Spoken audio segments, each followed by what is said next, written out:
எல்லாருக்கும் வணக்கம். ஆஹ், இதனால் ఈరోజు పడం మొదరాత్రి మొదరాత్రి అన్న శోభనం మాదిరి తెలుగులో మైత్రి మూవీస్ అగైన్ ప్రొడ్యూస్ பண்ணிட்ட இந்த movie Rishikant, Anishika, Anil Kumar main hero heroine lead மாதிரி இந்த மூவியில் movie is all about Modharatri.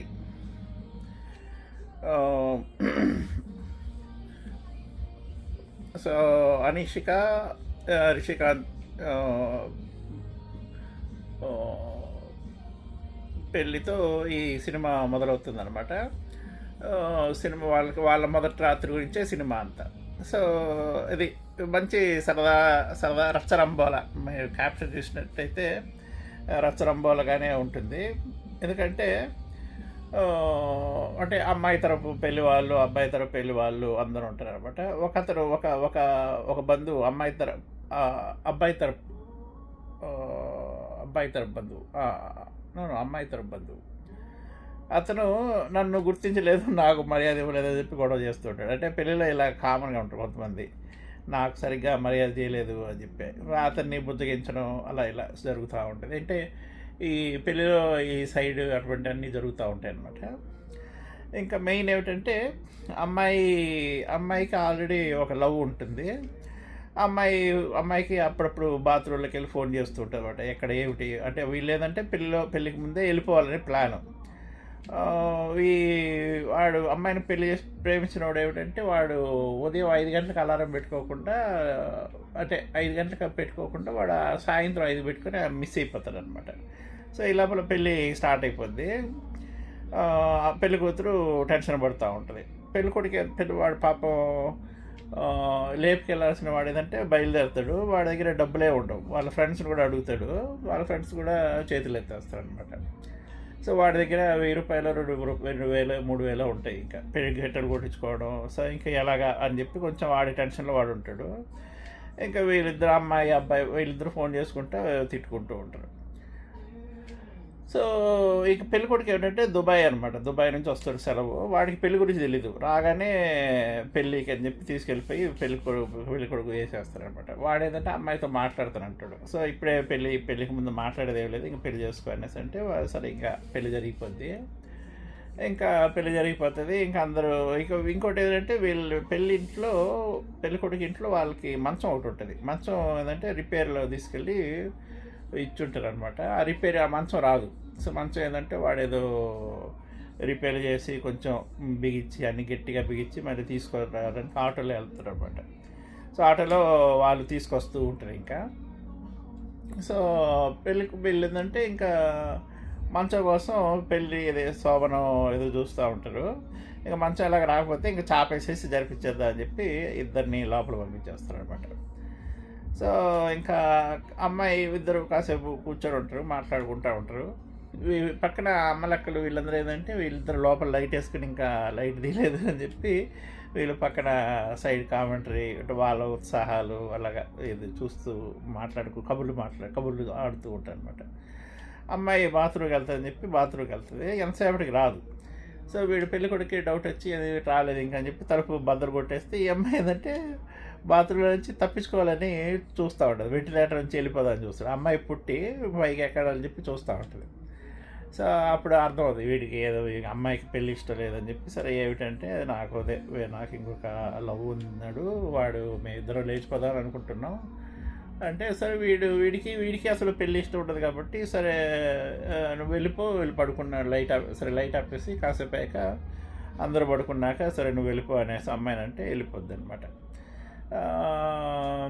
అమ్మాయి ఏంటంటే వీధుల్లో అటు ఇటు తిరుగుతూ పరిగెత్తూ ఉంటుంది అనమాట. సో మళ్ళీ పెళ్ళికొడుకు కూడా పాపం బాధ్యతగా సరే మనం పెళ్లి చేసుకున్నా కదా మన బాధ్యత ఈ అమ్మాయి అని చెప్పి నేనే వచ్చి వదిలిపెడతానని చెప్పి మళ్ళీ వస్తాడనమాట.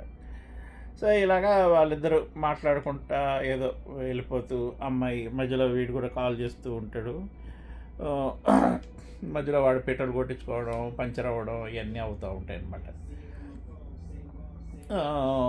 సో అది ఫైనల్గా వాళ్ళిద్దరు ఏమైంది, వీళ్ళు అమ్మాయి ప్రేమించిన వాడితో వెళ్ళిందా లేకపోతే వీటితోనే ఉందా అన్నట్టు కథ. సో ఈ లోపల అమ్మాయి వైపు వెళ్ళిన వాళ్ళు, అమ్మాయి కూడా నేను లేచిపోతానని చెప్పి ఒక లెటర్ ఇచ్చేసి వెళ్ళిపోద్ది అనమాట. తర్వాత వీళ్ళు పెద్దవాళ్ళు కూడా ఆ లెటర్ చదివేస్తారు. సో వాళ్ళకి అర్థమైపోద్ది. ఈ లోపల ఏంటంటే అబ్బాయికి కూడా పెళ్ళి ఇష్టం లేదని చెప్పి అమ్మాయి వాళ్ళకి తెలుస్తుంది. సో అమ్మాయికి ఆల్రెడీ ఎవడో లవర్ ఉన్నాడని చెప్పి అబ్బాయి వాళ్ళకి తెలుస్తుంది. సో వీళ్ళిద్దరూ తిట్టుకోవడం కొట్టుకోవడం ఇవన్నీ చేస్తూ ఉంటారు. ఈ శోభనం కదా అని చెప్పి వీళ్ళు ఆల్రెడీ ఏంటంటే మగవాళ్ళందరూ తాగడానికి వెళ్ళిపోయి ఉంటారు అనమాట. వాళ్ళు అక్కడ తాగేసి వాళ్ళు కొట్టుకుంటూ ఉంటారు. సో ఇలాగా కొట్టుకోవడం అట్లా మంచి సరదా, అంటే మంచి రచ్చరంబోర, ఇంకంతే పెళ్ళి అట్లా సరదాగా ఉంటుంది. సో ఆ అబ్బాయికి కూడా ఒక సాడ్ లవ్ స్టోరీ ఉంటుంది అనమాట. అంతమంది పెళ్లి చేసుకున్న 6 సంవత్సరాలు పెళ్లి చేసుకున్న అమ్మాయి, వాళ్ళిద్దరూ కొంచెం క్యాస్ట్ ఇటువంటి వాటి వల్ల ఇంట్లో వాళ్ళు ఒప్పుకోకపోయేసరికి అమ్మాయి కూడా సూసైడ్ చేసుకుని చచ్చిపోతుంది. 6 years అయి ఉంటుంది అనమాట. సో అది ఓవరాల్గా సినిమా మంచి సరదా చిన్న పెళ్ళి. శోభనం మీద శోభనం అయితే జరగదు. సో ఇంకా ఏమైంది, పెళ్ళి ఏమైంది, పెటాకులు అయిందా, అది ఇది అన్నట్టు సినిమా అనమాట. అంటే టైంపాస్ ఉంది బాగానే. ఇంకా మన తమిళ సినిమాలు తెలిసిందే కదా, బాగా కొంచెం న్యాచురాలిటీగానే ఉంటాయి. మైత్రి మూవీస్ ఇక్కడ కూడా మంచి కథ తీసుకుని వాళ్ళు సక్సెస్ అయ్యారనే చెప్పచ్చు. సో అలాగే ఇరుముడి కూడా మొన్న బ్లాక్ బస్టర్ అయింది. సో ఈ మొదరాత్రి ఈ సినిమా కూడా మంచి సరదాగా ఉంది, బాగుంది. పాటలు కూడా అప్పుడు ఒక పాట బాగుంది. అది ఇది మొదలా లేకపోతే ఇది, అంటే వీళ్ళిద్దరూ పెళ్ళికొడుకు పెళ్ళికూతురు పెళ్లి చేసుకుంటారు కదా, ఇది ఈ బంధం బలపడుతుందా లేకపోతే ఇదే చివరి అవుతుందా అన్నట్టు పాట కూడా ఒకటి బ్యాక్గ్రౌండ్లో వస్తుంటుంది. ఆ పాట బాగుంది. సో ఓవరాల్గా మంచి సినిమా, చూడొచ్చు, మంచి టైంపాస్ మూవీ అన్నమాట. ఇక మరి రేపు మనందరం ఎప్పటి నుంచో ఎదురు చూస్తున్నటువంటి టాక్సిక్ రిలీజ్ అవుతుంది. సో రేపు అది కూడా 7:40 షోకి బుక్ చేశాను నేను. ప్రీమియర్ యాక్చువల్లీ ఈరోజు ఉందో ఈరోజు లేదనుకుంటా షోస్, రేపు ఉన్నట్టు రేపు చూసి మళ్ళీ రేపు టాక్సిక్ గురించి మాట్లాడుకుందాం. ఇంకోటి, నేను నిన్న ఇరుముడి సినిమాలో ఒకటి మర్చిపోయాను. ఏమిటంటే ఇరుముడిలో నాగులు పాత్ర కొమరక్క, జబర్దస్త్ కొమరక్క ప్లే చేసింది అనమాట. నాగులు అసలు విలన్గా భలే ఉన్నాడు. మంచి రస్టిక్ విలను, అజయ్ ఘోష్ కొడుకులాగా ఉండి బాగా టెర్రర్ పుట్టిస్తాడు అనమాట. రవితేజ కూడా మెచ్చుకున్నాడు, బాగా చేశాడు అని చెప్పి. కొమరక్క ఆ రోలు చేయడం అనేది నిజంగా గ్రేటు. అటువంటి రోల్లో అతన్ని చూడడం, ఆ పాత్ర ఎంచుకున్నటువంటి మన డైరెక్టర్ శివ నిర్వాణ కూడా గ్రేట్ అనమాట. మళ్ళీ ఇంకోటి ఏమిటంటే, మొన్న భీమవరం శ్రీనివాస మంగాపురం చూసాం కదా, దాంట్లో రవీనా టండన్ కూతురు ఉంది. నిన్న విశ్వనాథ్ అండ్ సన్స్ చూస్తే దాంట్లో రవీనా టండనే ఉంది. సో తల్లి కూతుళ్ళు ఇద్దరు ఫీల్డ్లోనే ఉన్నారనమాట. అది నిజంగా రవీనా టండన్ కూడా బాగానే చేసింది సినిమాలో కూడా. సో రవీనా టండన్ యాక్చువల్గా తడాని కూడా ఫస్ట్లో కొంచెం మామూలుగా ఉన్నా కానీ తర్వాత పోను అమ్మాయి రోల్ కూడా బాగానే ఉంది, బాగానే చేశాడు. యాక్చువల్గా జయకృష్ణ కూడా బాగానే చేశాడు. సినిమా కూడా హిట్ అయ్యి ఉండాలి, అంత హిట్ అవ్వలేదేమో ఎందుకనో తెలియదు కానీ, బట్ ఓటీటీలో బాగానే నడుస్తుంది అనుకుంటా. సరే, మళ్ళీ టాక్సిక్ సినిమాలో మళ్ళీ కలుద్దాం. అప్పటి వరకు సెలవు. చూస్తూనే ఉండండి మీ ఆర్జే శ్రీ వీడియో బాక్స్.